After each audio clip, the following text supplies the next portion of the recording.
তারাবির নামাজে 4 রাকাত পরে যে দোয়া আমরা পড়ে থাকি, সুবহানা জিল মুলকি সুবহানা জিল ইজ্জাতি ওয়াল আজমাতি ওয়াল হাইবাতি, এই দোয়াটা কোথা থেকে আসলো এবং এই দোয়াটা পড়তে হবে কিনা, এই দোয়াটা না পড়লে গুনাহ হবে কিনা, এবং এই দোয়াটা পড়া জায়েজ কিনা, নাকি এটা হারাম বিদআত, কোনটা জানার দরকার আছে না নাই?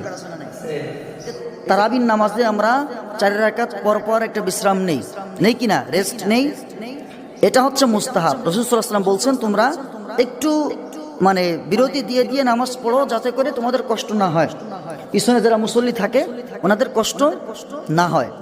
বিশেষ করে বাংলাদেশে ম্যাক্সিমাম মসজিদে এটা পড়ে থাকে, সুবহানা জিল মুলকি সুবহানা জিল ইজ্জাতি ওয়াল আজমাতি ওয়াল হাইবাতি।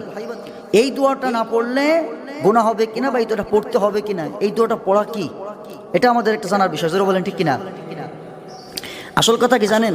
এই দোয়াটা কোরআনেও নাই, হাদিসেও নাই, কোথাও নাই। রাসূল সাল্লাল্লাহু আলাইহি ওয়াসাল্লাম এটা শেখাও যায় নাই, সাহাবারাও পড়ে নাই, রসুলও পড়ে নাই, এটার কোনো দলিল আদিল্লা কিচ্ছু নেই। আপনারা বলবেন তাহলে হুজুর আপনারা কোথায় পেলেন বা কারা পড়ে, এগুলো কিভাবে আসলো? এটা আপনি দলিল পাবেন, এটা আপনি পাবেন কোথায় পাবেন? দলিলে আমপাড়া। কি জোরে বলেন? দলিলে আমপাড়া, এই আমপাড়ায় পাবেন, সিপাড়ায় পাবেন, কোরআন হাদিসে কোথাও পাবেন না। ওই আমপাড়া কে লেখছে, কোন বুজুর্গ কে লেখছে, ওইখানে আপনি পাবেন। কোরআন হাদিসে এটা কোথাও পাবেন না, কারণ এগুলো কোরআন হাদিসের সাথে কোনো মিল নাই। এগুলো আমরা পড়ে থাকি আমল মনে করে, কাজেই এটা পড়া সম্পূর্ণ বেদা।